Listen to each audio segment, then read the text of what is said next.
Our universe is incredible, surrounded by mystery and beauty, and many of us have questions about our past, present, and future. October Hallam is an intuitive medium with over 20 years of experience. She has assisted people with discovering their path by understanding their past and connected the living to their loved ones who have made the transition. She is currently offering readings through Skype, Zoom, FaceTime, phone, and in person. You can reach her at theancientgift222@gmail.com.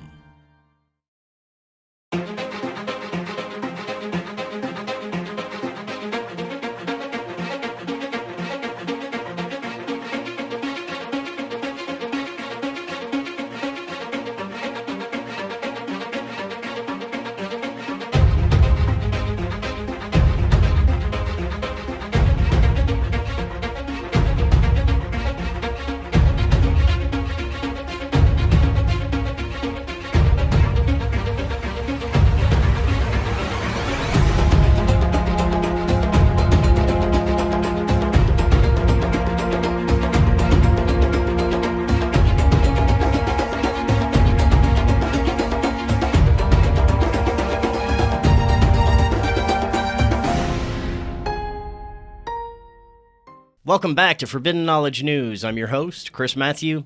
Today my guest is Mytty. Before I bring him on, a couple of announcements. March 11th, 12th, and 13th, we've got Forbidden Knowledge News Con. We're going to have 8 amazing presenters. If you have a Rokfin Premium membership, you're already in. You get the entire conference for only $10. Sign up through the link in the description. You get the conference, all our premium content, and all the content from all the creators on Rokfin, as well as a bunch of bonus content. New episodes are always available on Rokfin, Odysee, all podcast platforms. Our website, forbiddenknowledge.news.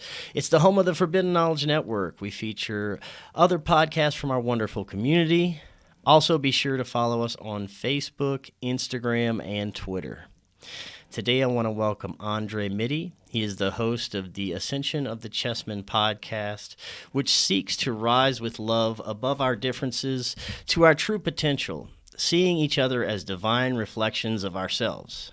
He is a cannabis consultant by day and a podcaster by night. He found inspiration after conquering his inner fears after an experience with ayahuasca that gave him the confidence to perform his first stand-up comedy set and start a podcast. He always lived for deep conversations about interesting topics, and once he discovered podcasting many years ago, he fell in love and wanted to leave his mark. Andre, welcome. How you doing? Great, dude. How are you? I am awesome, and it's great to have you on. It was also awesome having you and your girlfriend as a guest at our home last week. We had a great time. Really been looking forward to talking to you today. And your path is so similar to mine when it comes to what I was doing when I first started the show. Like yourself, I use plant medicines as a spiritual and therapeutic method of getting myself to a certain state of consciousness and awareness, and I still do. But I'd love for you to tell us more about yourself. This is your first time on, and tell us what led you down your path that you're on. Yeah, man. So for me, man, I've always been a curious cat and was always asking questions from a young age. I remember always getting that answer from your parents. You just keep asking why, and then they get to that point where they just say, because I said so. And it kind of led me to believe, well, that's not a good answer. And I started to just question more and more as I got older. And to the point where like my parents would get annoyed with me as a little kid, like, stop asking so many questions. And so I just continued that as I got older. And I was forced into Catholic school in 6th grade from public school. I was having trouble reading when I was young. I was going to a Lutheran school, actually, because my dad was Lutheran and my mom was Catholic. So I had a diverse household as far as different sects of Christianity, as well as politically. my dad was a Democrat, my mom was Republican, so I was exposed to both sides growing up and seeing, you know, like how can that be? Like, how can a Republican be married to a Democrat? Like, that's forbidden, you know. God forbid, like, we realize we're more than these titles we give ourselves. Like, we are all just human beings. But yeah, so that kind of led me down, questioning more and more as I got older. As I said, um, you know, I was forced into Catholic school, so that meant I had to go to mass every day. My first year there, at one point, I was going to mass 6 times a week. Um, Forced to have religion class every day, a part of my high school curriculum to graduate. Like, uh, and I remember towards my senior year, I really started to question more as I started to experiment with smoking weed. And I, it was a number of things, man. I remember watching Loose Change, really woke me up to 9/11. I watched a documentary called Transcendent Man with Ray Kurzweil, kind of predicting the future where technology was heading, and you know the um, the singularity that was coming when man would merge with technology, and that really got me thinking more about what was going on. Then the documentary, The Union, the business behind getting high, really made me rethink not only cannabis but all the other plant medicines along with it, and you know, just natural medicine altogether. And I think, you know, with everything that's went on the last 2 years, that couldn't be more relevant today. But you know, just continually questioning more and more. And I had a random buddy making a joke, show me a video about the Illuminati back in like 2011. And he was just laughing about it. He's like, people actually believe this shit. And then that sent me down a rabbit hole that whole evening. And I kind of never looked back. You know, I left the Catholic Church once I found out about all the rampant pedophilia and just feeling uncomfortable, you know, telling my deepest, darkest secrets and confession to these people that could or could not be pedophiles. And, you know, just a lot of things that didn't sit well with me. I remember, I'm going back and forth here, but in religion class, senior year, we'd have open discussions, and that was part of our overall grade in the class. And I noticed as I started to ask questions that the nun who taught the class couldn't answer, my grades started to slip, and it started to go down the more I started to question. So that was kind of what really pushed me off the cliff of not going back to Catholicism. And I never really bought it wholeheartedly the whole time I was forced into it, but that was really what did it for me, because I always felt a belief in God or something bigger than myself.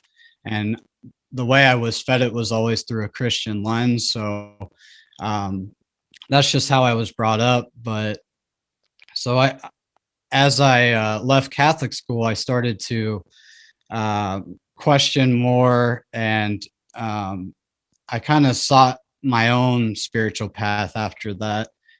So initially, I was still taking the Bible literally and seeing only the 3D and thinking I had to seek God in a church or outside of myself to find it, or find that, you know, spiritual fulfillment I was looking for. So that led me to a Pentecostal church, which was a whole different vibe. And, you know, they were speaking in tongues, and, you know, it was a lot more vibrant than a very dull Catholic mass, which is could put you to sleep if you're not careful, compared to an uplifting, you know, high vibe, singing songs the whole service, Pentecostal service. And, you know, I started to help more and more at that church. And it was really the pastor of the church that drew me to it. He was a former drug addict, like used to use a lot of cannabis in his younger days. And he had this crazy story about being on an acid trip, living in this trap house in Michigan, and this chessboard flew off the table and it landed perfectly on the floor. The only piece that was still standing on the board was a white king. And he saw that as a, divine sign from God that he was meant for something bigger. And to him, that meant, going to Bible school and becoming a pastor. And that stuck with me. I was like, that's not your traditional story you hear from a pastor, at least that I've heard. So Yeah. that kind of made me more curious about other plant medicines. And eventually I was given the opportunity to experiment with acid with some friends. That experience would change my life forever. Had some very deep revelations. Just realizing we're all one, and feeling the life and everything, the trees, the plants, just putting your feet into the earth, really feeling that energy you're taking in, and just all that just came to the forefront for me. And it made me realize, like, I didn't need church anymore. I was seeking outside of myself, and this is what I was chasing. This was that experience that I was always looking for, and I finally had met God and what I understood God as. And so that led me on a whole different path. And at the time when I was going to church just before this, I was very stuck on the literal out, as I was saying, and there was a lot of fear ramping up around, the financial collapse in 2008, and the Mayan prophecy about the world ending in 2012. So I kind of was into that for a while. And, when you're seeing things from a literal lens, reading the book of Revelation can be pretty terrifying. And, having that profound experience on acid the first time really made me see there's more that meets the eye here. And you don't have to live in fear, and there's so much more at your disposal when you're living in love and you're on the other side of fear. And just truly opening your mind up to new things. So that was what changed my life for the better, man. And set me on a path of being more and more curious about plant medicines, eventually being led to ayahuasca many years later. And yeah, man, I don't want to keep going. No, yeah, right on, man. This is about you today. So, what about how did you get started with the podcast? What kind of led you to do that? Yeah. So it's ironic because I just said it led me to ayahuasca before that. So really, man, I definitely admit I played a role, and I'm the one who took the step to start a podcast. But ayahuasca really pushed me off the cliff and gave me the confidence within myself to not only start a podcast and start to take the podcast serious, but try stand-up comedy for the first time. That was a childhood dream of mine, and I always looked up to Chris Farley. He was a big idol of mine growing up, and right on. I just appreciated the ability to make people laugh. And I was always the class clown in school growing up too, like always getting yelled at for talking to others while the teacher was talking. I just enjoyed making people laugh, man. And not only that, getting to have, these deep intellectual discussions on a regular basis was always, always, meant a lot to me, man. And just, was what I live for. And, nothing like getting stoned and having great talks with your friends. But, depending on where you're at, you might only be able to have these discussions with a select few people. And, when you start a podcast, you just open up like the floodgates open, and, you just have access to anyone you seek to talk to if they're open to come on your show. And so I just kind of, shot in the dark and put my feelers out and started reaching out to people. And next thing you know, my podcast was filled. or my month was filled up with podcasts. It was awesome, man. And at that point, I just realized, well, I can't back out now. Like, I'm gonna let all these people down if I all of a sudden like don't show up and don't do this. And that really pushed me to keep doing this. And um, every week I'm learning more and more about myself and other people, man. It's a beautiful thing. But yeah, I got to give credit to my girlfriend Joy. She's the one who um, took the jump to go do ayahuasca in the first place down in Orlando, Florida. There's a church called Soul Quest. I believe last year Netflix did a show about Soul Quest. It's one episode of the show. God, I forget what it's called. It's like Unhealed or something. I'll get that to you in the show notes. Yeah. But anyways, so she went down there and had a profound experience.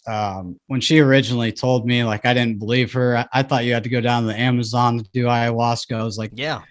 How are you going to do that here? What do you mean? She's like, I found a place in Orlando. Like, I'm going to do this in a few weeks. I'm like, are you serious? Like, I was almost jealous, man. I was like, because I had heard Aubrey Marcus talk about ayahuasca on Joe Rogan's podcast, Graham Hancock's TED Talk about it, DMT, the spirit molecule. I mean, Neurons to Nirvana, so many great documentaries out there about ayahuasca and other plant medicines. That always been like climbing Mount Everest for me as far as plant medicines go. And so I was pretty shocked that to get the news that my girlfriend was about to go do ayahuasca. She was really struggling with being an alcoholic and being on amphetamines at the time, Adderall specifically, and ayahuasca allowed her to release both of those addictions. And that literally changed my perspective of, what ayahuasca can do compared to other plant medicines. Not to say other plant medicines aren't doing great work. I think all plant medicines have infinite potential for healing people on all sorts of levels, man. But from my experience up to that point, it was like a lot of recreational use and kind of misguided, not really knowing what I was doing, going into uncharted territory with no roadmap. And ayahuasca, it was a different animal, man. Like, you had people there leading integration circles, diving deep into childhood traumas, what makes you tick, things that get you triggered, really diving into psychology like a therapeutic setting, along with the medicine, which I had never experienced before, alongside any past psychedelic experiences. And that really changes the whole experience, I feel, for the better, and really makes you use these plant medicines for their true intentions, as a medicine and as a navigational tool towards furthering your self-growth and, your evolution as a better human, and, what your purpose on earth is here to do.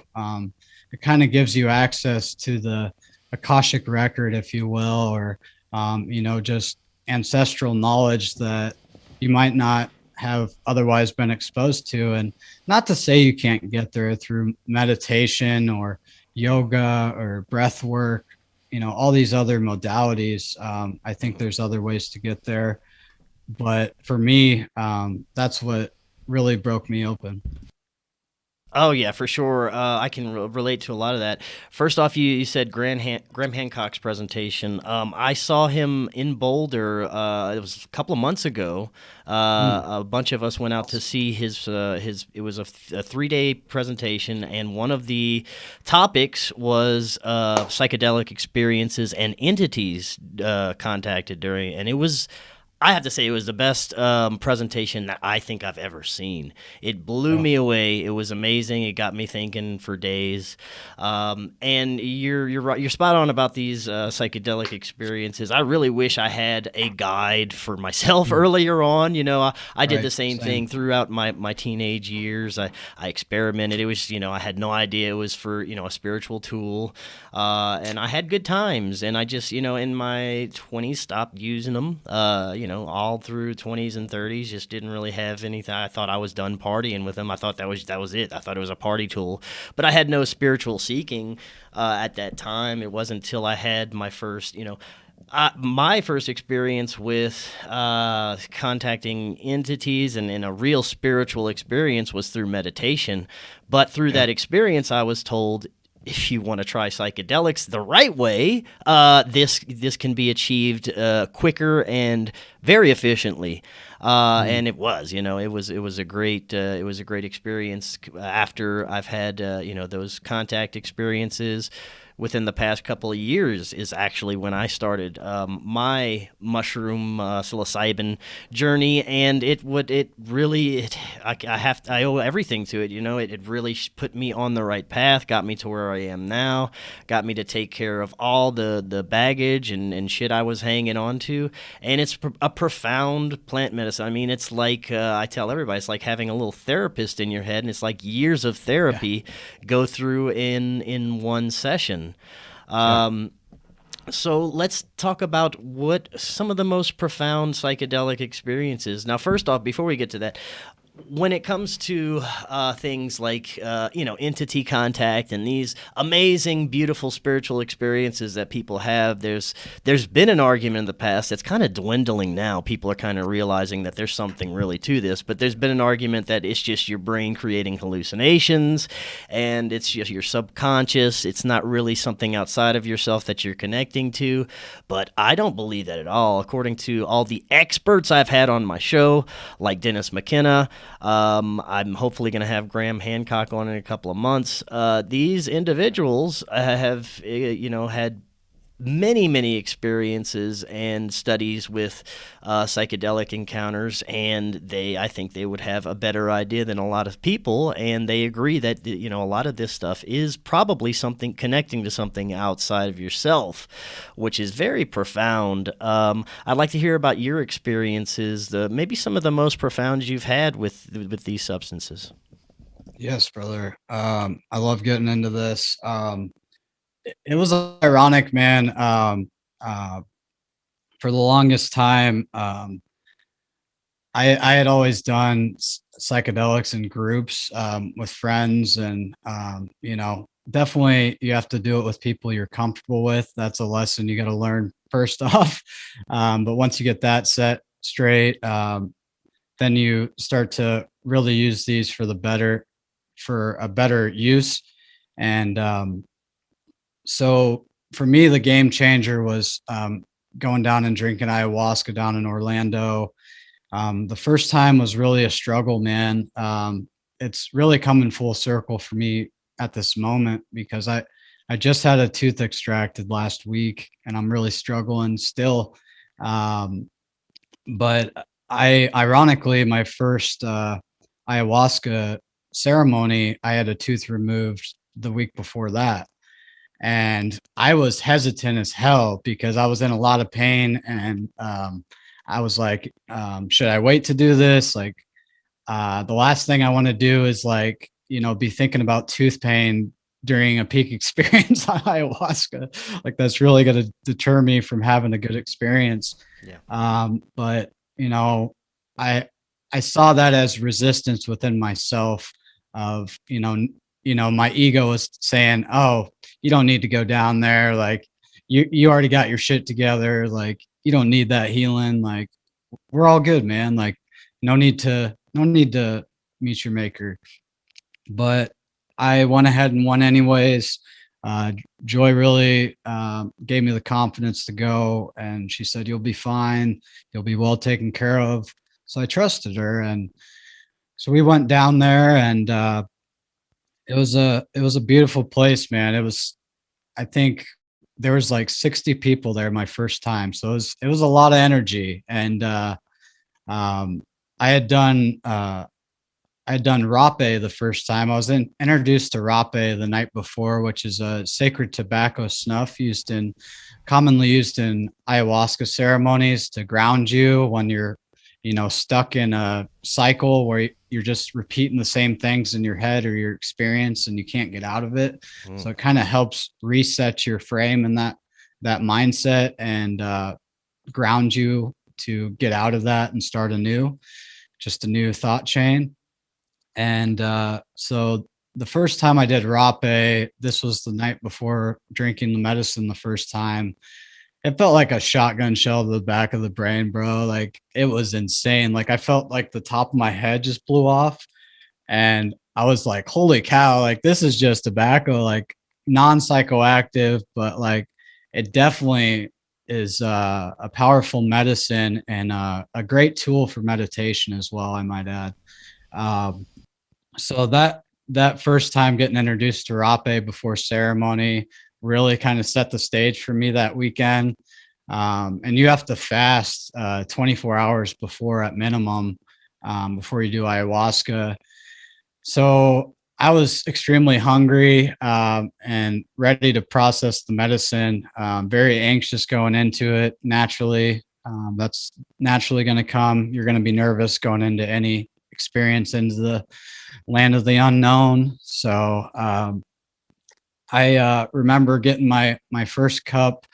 I got a tablespoon, which is a pretty good dose. And, the music starts playing and it takes about 30 minutes to kick in. And, I was just breathing into the experience.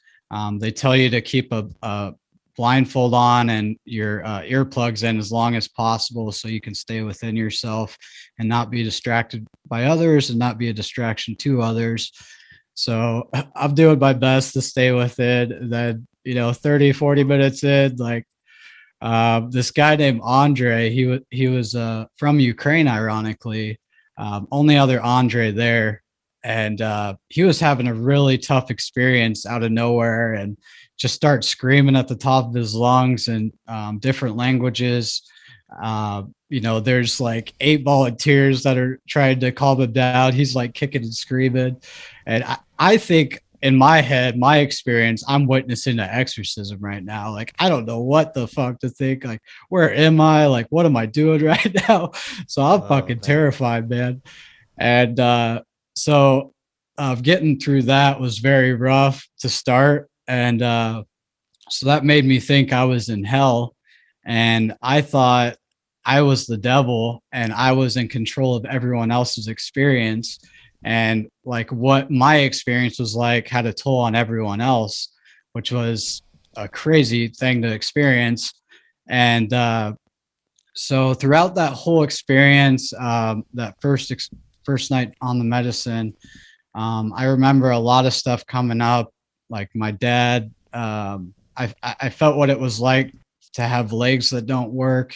My dad broke his neck when he was 15 in a diving accident.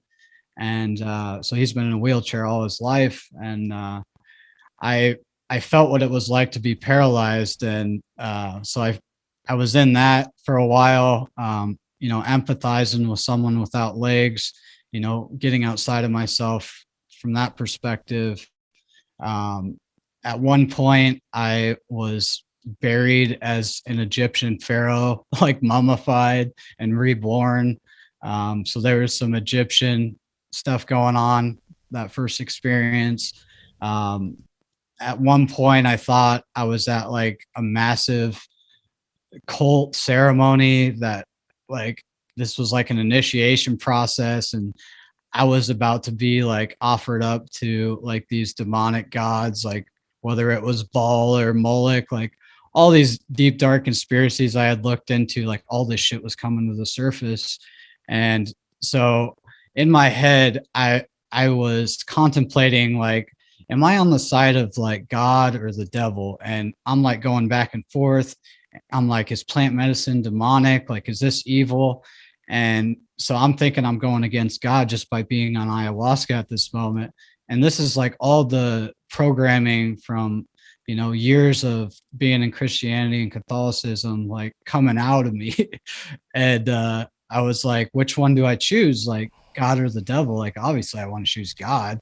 And I felt what it was like to be the devil, and I felt what it was like to be God. And I didn't want, I didn't want either of those responsibilities. Like, I was like, this is too much, man. Like, I can't handle this. And from either perspective. And so that was a huge learning experience that first time. So that was the major overarching theme I saw, was like this God versus the devil in my mind. And which led me to the next time I would go drink the medicine. This time it was me, my girlfriend Joy, and my good friend Cory that came with us. My friend Cory had a breakthrough experience, and I just remember him getting up, standing up, because we were both sitting like in, lotus pose, like just like straight meditation. And he just gets up, stands up, puts his hands up, and he just starts screaming at the top of his lungs. He's like, woo, woo. I'm like, what is going on right now? And then like, I was happy for him at first. And then all of a sudden, dude, he just collapses. And I thought he just died, like out of nowhere, or had a stroke. And all the volunteers rush up to him. They take him out on a gurney, like we're on a battlefield, into the house to like calm him down and, make sure he's not a distraction to others. And so at this point, I think I just killed my friend. Like, I just brought him to this ayahuasca retreat, and he just died. And I'm I'm to blame for it. So I have all this shame and guilt of what just happened there. Little did I know he was on his own journey. He was having a great experience. And he just had a major breakthrough. So I'm like making all this shit up in my head. And I had a lot of overarching themes throughout this experience of worshiping a masculine God versus a feminine God. Like, you have the Mother Earth versus the Abrahamic father God, the masculine hierarchy, versus the old ways of the feminine hierarchy. Peter Shampoo came on my show and talked a lot about how, there used to be like a feminine hierarchy and a circle of women you would go to before you went to war and stuff. And right. That kind of shifted as, America came to be found in modern day with this masculine influence. And I found that interesting. The way he described it really related to the specific experience I'm talking about, of me wrestling between the masculine and feminine powers, realizing that this was all an illusion, and there's aspects of the masculine and feminine within each of us.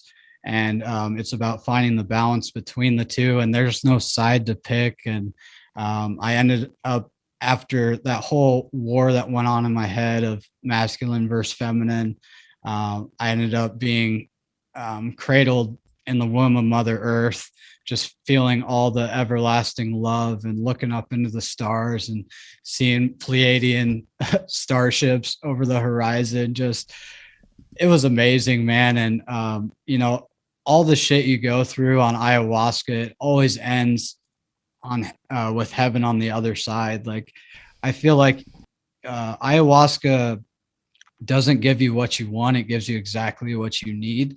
Yes. And that is the therapeutic aspect of it, man. And that's the beautiful thing. Yeah. I was just about to say, man, sorry to interrupt, but different themes, man. Every time that you experience a psychedelic experience, where, even for me with just psilocybin, it's a different theme every time, and you can't control. Like, you can't go in to be like, I want to work on this, and this is what's gonna come through. No, it chooses for you what you need to work on, and that'll be the theme that you work on that time, and you got to wait till next time to work on something else. But it's very interesting. Oh yeah. Yeah, dude. It's funny you mentioned psilocybin, because that was the next experience I was getting to. So after I had a few ayahuasca ceremonies under my belt, for many years, Terrence McKenna had been a huge influence on me, and listening to many of his lectures over the years, along with Alan Watts and Ram Dass. Oh, I love Alan Watts. Yeah, dude, amazing stuff. But Terrence McKenna was always famous for saying nothing's better. The pedal meets the metal, the rubber meets the road on 5 grams on 5 grams of psilocybin mushrooms in silent darkness. And I had never done it up to this point, but after I had done ayahuasca, I was like, well, mushrooms isn't the same to me anymore. Like, mushrooms is still intense. Mushrooms is still great medicine, but ayahuasca is on another level. Not to say you can't get that in a 5 gram in silent darkness ceremony. You definitely can. But they're two different medicines. And so I had finally decided, all right, I'm gonna do this. I'm gonna see what Terrence is talking about. So right I really set the stage.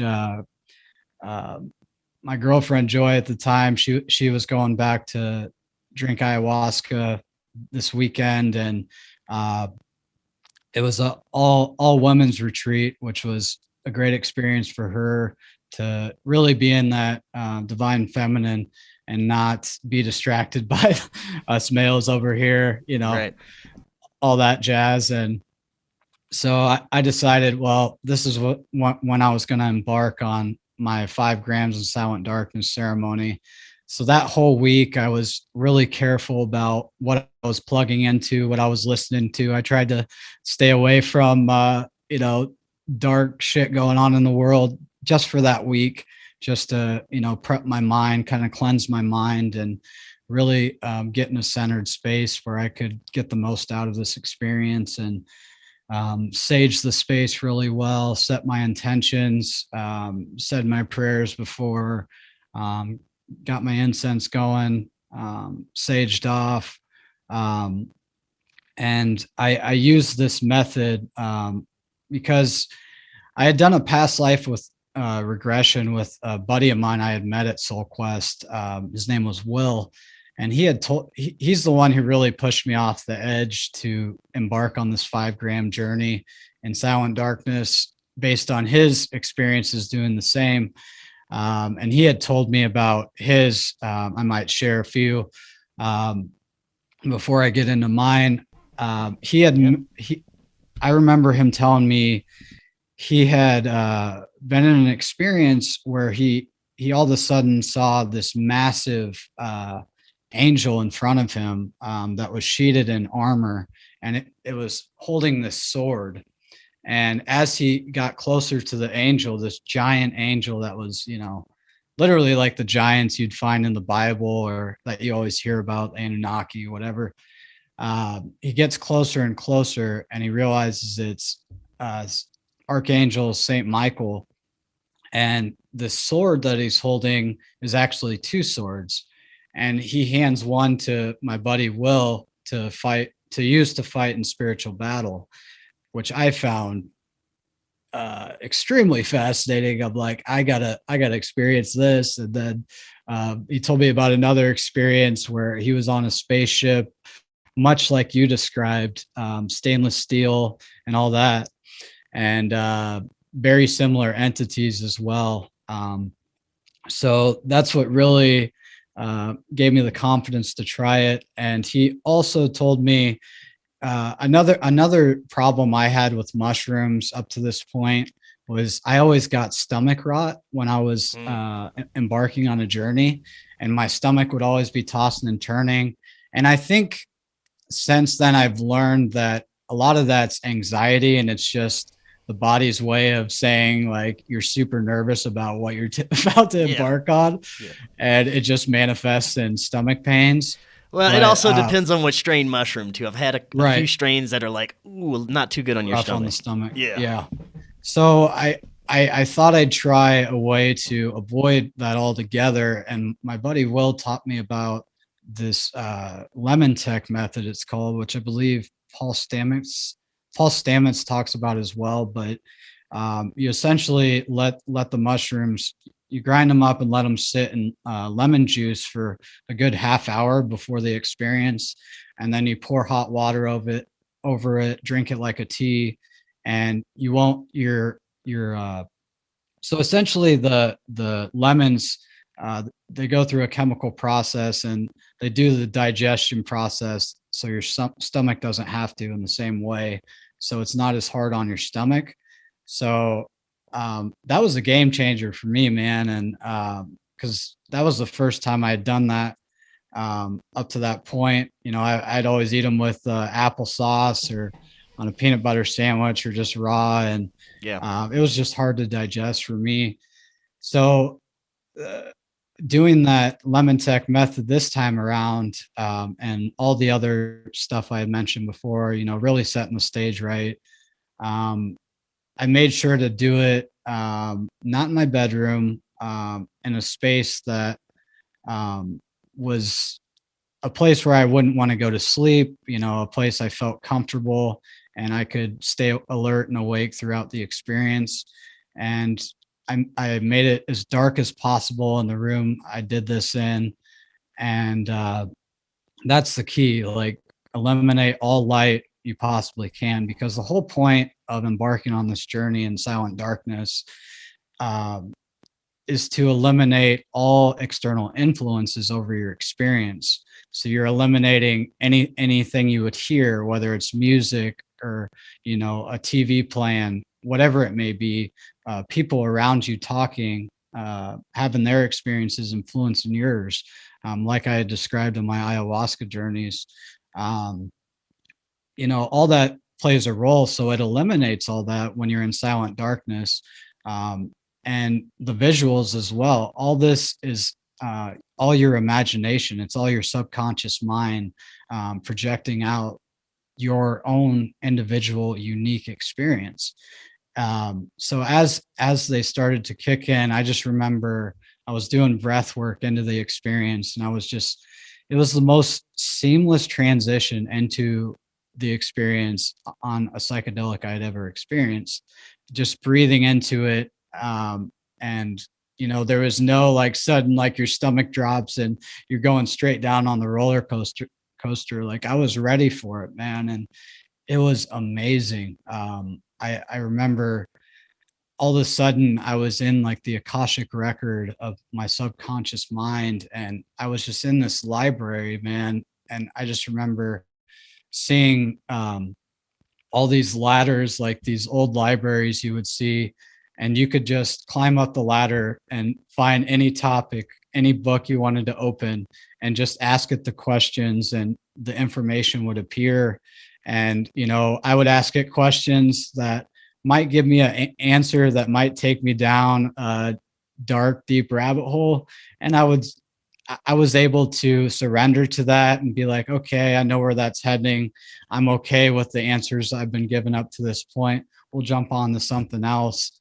And it was just a beautiful experience from beginning to end. There was a lot of contrast of unity and duality, which I felt was the building block onto my previous ayahuasca experience. The first one being the God versus the devil archetype, and then the masculine versus the feminine archetype.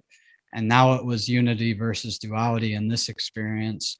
And I was just comparing both and understanding why the world is the way it is, and just from both perspectives. And it really got me thinking, and really gave me a lot of peace, and just made me realize I'm exactly where I'm supposed to be. And I love myself completely, unconditionally. And I'm going to share that love with others the best I know how. And the best way I can do that is just to show up as my best self every day. And yeah, man, it was just a powerful experience, and really set the stage for future experiences to come. Yeah, and I think that psychedelics, a lot of plant medicines had a great deal to do with our evolution, our consciousness evolution, Yeah. from our ancient ancestors, and it's encouraging to see that we're making advances now to where we're looking more into it, and it's becoming more accepted that these can be a therapeutic tool and help with everything, really. Depression, your mental state, addictions. So Yeah. that's encouraging. I just don't trust the pharmaceutical companies that want to get their hands on this. Why? Why? Right. If this is such a profound healing for people, it can't be of any interest to pharmaceuticals unless they're going to weaponize it in some way and make it the opposite for people. Because I just don't trust the pharmaceutical companies. I just think that the timing of the Ukrainian conflict at the moment is very odd, and I think with that bombshell that just dropped, that they're kind of distracting us from. I think that's speaks to what you were just saying about pharmaceutical interests, like not being for the best of the peoples. Oh yeah, right on. It's encouraging to see that places like here, like Colorado, they're kind of looking into like therapeutic clinics and things of that nature. I just hope that those stay in the right hands. Um, Right. you also had experiences with float tanks. I've always been interested in that. Sounds super fascinating what you can experience with the use of a float tank. Could you tell us a little bit about some of your experiences? Yeah, man. Float tanks have been special to me for a while. Um, I was first I was first exposed thanks to Joe Rogan many years ago. He would always talk about them, and I remember watching that movie about it that Joe mentioned in one of his podcasts. I forget the name of it, but essentially the guy goes crazy and turns into like a wolf man, and he's like tripping his balls off. But uh, Oh yeah, yeah, um, yeah. He turns into the caveman. I forgot. Altered yeah, do you know what? states. Yeah, altered Altered states. States. Yeah, Yeah, yeah, yeah. yeah. But yeah, it was a profound experience, man. I actually microdosed some psilocybin in a float tank once, and that was a beautiful experience. But yeah, it's very similar to that 5 grams and 5 grams of mushrooms in silent darkness, as far as eliminating all external input. You're in there in complete darkness, you're naked, you're floating. It feels like you're floating in outer space, or just floating, in a void, for that matter. And, that's when your imagination starts to flicker, and, you start to create whatever your imagination can create.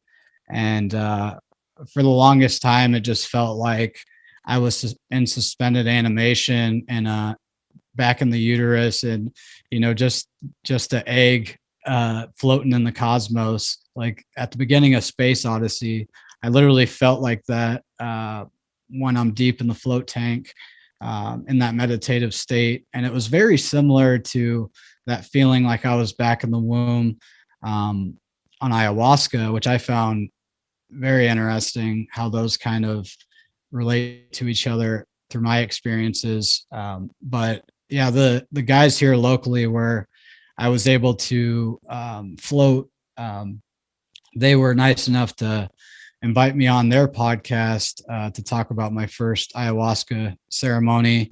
And that was actually my first appearance on a podcast before I started my own podcast. So that's got a special place in my heart for that reason. But yes, it's been a while since I floated, but I think everyone should give it a shot. And it's definitely another tool you can use, especially if you feel you're not made or fit for plant medicine. Mm. It's a great alternative, along with breath work and yoga and all these other modalities that you can access. Man, you said you tried it microdosing psilocybin. I wonder what it would be with what it'd be like with a more heroic dose. I wonder Right. if that'd be even safe. I don't know. You might turn into a Right. caveman. Yeah, dude. I would say, I would not do that Yeah, unless probably not. you have your own float tank and you have someone outside of it, maybe keeping it open, even keeping an eye on you just to make sure you're safe. But Yeah. that would be an interesting experience, and I'm Well, sure somebody's done I it find it before. interesting because I have had psilocybin experiences in the tub, you know, surrounded by Yeah, water. And water for me, it's like a conduit. Whenever I am yeah, having those experiences in water, it's like it's so much stronger, and I can easily tune into other types of frequencies and energies. It's quite amazing the effects just water alone can have. yeah, dude. I agree. I've also had many profound experiences where I was in the bath, enjoying the water. I guess based on the zodiac, I'm a water monkey on the Eastern way of looking at things. So maybe there's something to that, but I definitely I'm not a great swimmer though, so I don't know what that says, but Yeah. I definitely enjoy being in the water, and I shower too much. My girlfriend always tells me so. Yeah, I'm the same way, man. I actually started swimming at like 2 years old. I grew up on the Oh water. I had damn. a bayou in my backyard. I've always loved just swimming and being in the water and being in the ocean. So I have an affinity Yeah, to water too. So that, you know, you're right. That could be something else. Now yeah, you've dude. also attended Native American sweat lodges and ceremonies. Yeah, Anything profound with those that you could tell us about? yeah, man. It's been such a powerful integration tool, and just uh, I'm just privileged to even be a part of it, man. They've welcomed me with open arms, and I've been a part of the community for a couple of years now, and I'm blessed to be a part of it, man. It's really a beautiful thing, and for anyone out there who gets to experience it, you'll know what I'm talking about. It's very similar to the float tank or being in silent darkness on a psychedelic, Well, man. how You did you get involved with them?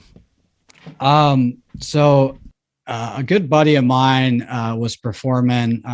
He does rap, and a buddy of his I had met at the show. I was talking to him about my ayahuasca experience, so I had kind of met him, friend of a friend type of thing, and he was like, "Oh yeah, I actually do sweat lodges here locally," and I hate to say it, man, and it's hard to talk about even, but he actually passed away on Christmas this year. Oh man, my And condolences. he, thanks, brother.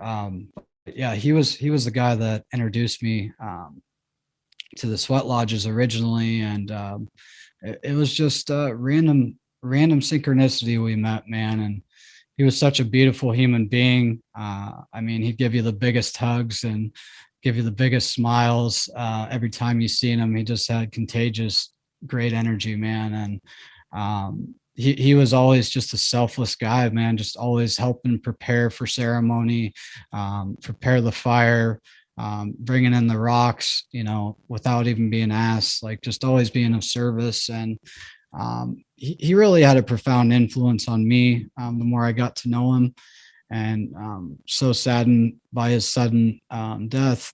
He was just a couple of years older than me. And so his name was Lewis, and he introduced me. And my first time, man, it was very tough. You go through 4 stages. They call them the 4 doors. It can be anywhere from 2 hours to 4 hours. And if you've ever sat in a sauna, I would say it's just as hot or even hotter. I would argue hotter, but it's very much so a test on your free will and your self discipline, and pushing you to the extremes.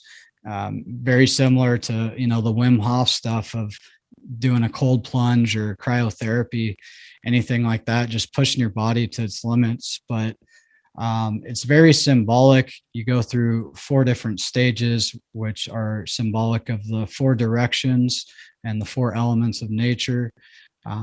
You also, it's symbolic of you crawl in and you bow and you say, Aho Matakiase, which means all my relations, which really brings it all to the center, man, and goes back to my first profound experience, just realizing we're all one, and they truly believe that, man, and they practice that, which I had never experienced in any other church I'd been a part of, and they really made me feel at home. So you essentially crawl in the sweat, as if you're going back in the womb, and you come out reborn anew, very similar to what can happen in psychedelic experiences and, the dream state, very similar of our life cycle. And, we're born, we die, and, if you believe in reincarnation, we're born again and we continue this process. And every time I go, man, it's like I just went through a huge cleanse, a massive purification. I just feel renewed, and it really sets the stage for the week going forward. But just being present in there, you're feeling the sweat just pouring out of you, and the amazing, beautiful songs being sung and the drums being hit. You just feel it all, man, and you have no other choice but to be present in that moment. And you can't just get up and run or distract yourself by looking at your phone. Like, you are present, man, and you're going through it just like everyone else. I mean, there's kids in there, man, that are really struggling, and you really take a step back and you have humility. You're like, oh man, there's little kids that do this. Like, what have I cried about? And it really just opens you up, man, and gets you vulnerable, and just such a healing tool, man. And I highly recommend, if you ever get the chance, to embark on one and try it out. But it's just a beautiful thing, man. We're able to say our prayers in there, and just experience the elements of nature, and a beautiful ceremony, and take part in our own healing process. Right on, man. That sounds amazing. Now, for the last few minutes we have, I want to hear about your thoughts on where we're going as a human race. The world is kind of damn crazy right now. Ever since 2020, we've had a major shift in people's perception of things. Of course, it's because of everything happening. But, I think even before that, people started having this awakening, and I don't know if it's because it was meant to happen, if it's because our collective consciousness wants us to move forward as a species, as a human race, but we're definitely experiencing something as a collective right now. Many people have shifted, completely 180 degrees their way of thinking since a couple of years ago, and a lot of people are ascending in consciousness and a lot of people are descending. I'm just hoping that we have more people on the ascension path. I think the people that are descending, that it's actually manufactured by all these external influences that we have, our media, our society, our educational system, political, everything that's thrown at us every day to keep us in this 3D state and not experience what real reality is. And I think real reality is what's behind this physical state, the metaphysical, the reality behind our world. I think that's the real important stuff, and I'm glad to see a lot more people are looking at that stuff, but there is a lot of turmoil and a lot of external influences keeping people in the 3D fear state. How do you see our future? Do you think that we're gonna have a better outcome in our future? Because we're in a crumbling empire right now, and something's got to come out of the ashes. What do you think? Right. To me, man, I think there's always hope, and I'm not pumping some fake ass hopium out there, but like I always have hope, man. To me personally, in my life, in the everyday, I see that I'm changing, man. And I see that I'm being a better person every day. I'm not the same person I was yesterday, a year ago, 5 years ago, and I feel like on an individual level, for those listening, and for you too, Chris, it's like for each one of us, every day we have the opportunity to better ourselves and make better decisions that are not only good for us, but your neighbor and, someone else, like based on what you know is right. I think at the end of the day, we all know right from wrong. Like if we take from someone else, if we do wrong to someone else, if we treat someone else how we wouldn't want to be treated ourselves, I think that's what it all comes back to. If we can all abide by that simple rule we're taught in kindergarten, like I think we'll start to see a better world. Like, yeah, there's always going to be people trying to take control of others, but you can either join them or, rebel against them by being your best self, by not taking part in that and choosing to go at life with the best way you know how, rather than just live in fear of what they're doing. I feel like the more we focus on the problem, the bigger the problem becomes, and the more we become like the problem. Like it's kind of a paradox when we feed what we're. It's like Carl Jung would say, "What you resist persists." So when you are trying to fight the problem, you're actually, it's like a cycle of insanity. You're just repeating the same thing and expecting a different outcome, and we're not getting anywhere. But what I do see, man, I do see a lot of people waking up, and I think the last 2 years has been pivotal to that. I think there's so many people you can have conversations with now where, 5 years ago, you would be looked at like you're crazy for having the conversations you're able to have now with so many more people than you could just 5 years ago. And I see that continually to increase. I think the narrative is really falling apart, and that's why they're amping up the new fear tactic to divide us with the Ukrainian conflict, to pick a side, Team Ukraine or Team Russia. And it's the same crap all over again, man. And all these things, the more we focus on them, like the more we're distracted from doing our work on ourselves in our daily lives. So like if we're just spending endless hours like researching these things without doing anything about it actively, like bettering ourselves to combat, the wickedness in the world, like that's all we can do, brother. Like is just work on ourselves. Like, yes, be aware of the problems and, be able to have conversations with people that are asking you questions about what do you think about these things? Be able to, give an answer to them that isn't like, oh, I don't look into any of that. Like just bury your head in the sand and be ignorance is bliss, toxic positivity. That's not what I'm saying. I'm saying don't forget to do the work on yourself as well, along with, exposing the darkness in the world. I think it's so important to find a balance between the two. And that's what's really helped me just evolve as a better human, man, is keeping my spiritual practices alongside my research into corruption in the world. Because if all you're focused on is corruption, man, like you're going to become that and it's going to eat you alive. Like it's going to make you feel very depressed. And, you can tell yourself all you want, you're not living in a fear state, and you're saying other people are, but you're feeding the fear just as much as the opposing side, in my opinion. Right on, man. That is very well said. And Andre, thank you so much for coming on. This was excellent conversation. We're going to have to definitely do this again.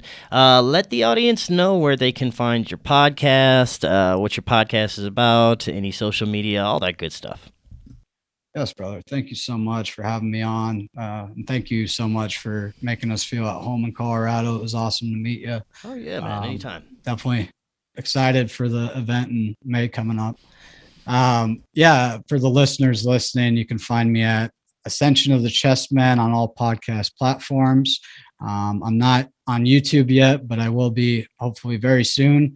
My podcast is essentially about, I say Ascension of the Chessman seeks to rise with love above duality, differences, and division to our true potential, seeing each other as defined reflections of ourselves, which I believe we are fully capable of, treating each other as we want to be treated, and finding commonalities despite our differences, whether it be politically, religious affiliation, anything, man, male, female, sexual orientation, anything. And I'm just down to have open conversations, and I welcome anybody that just wants to share something positive with the world. And not to say I'm not open to letting people talk about negative shit going on in the world. I'm open to that too, but let's provide some solutions to the problems too while we're at it. And let's continue to do the work on ourselves. So that's what I'm all about, man. And you can find me on Facebook at Andre Mytty, Instagram, Dre Live for Today. And as I said, Ascension the Chessman, all podcast platforms, Apple, Spotify, Spreaker, you name it.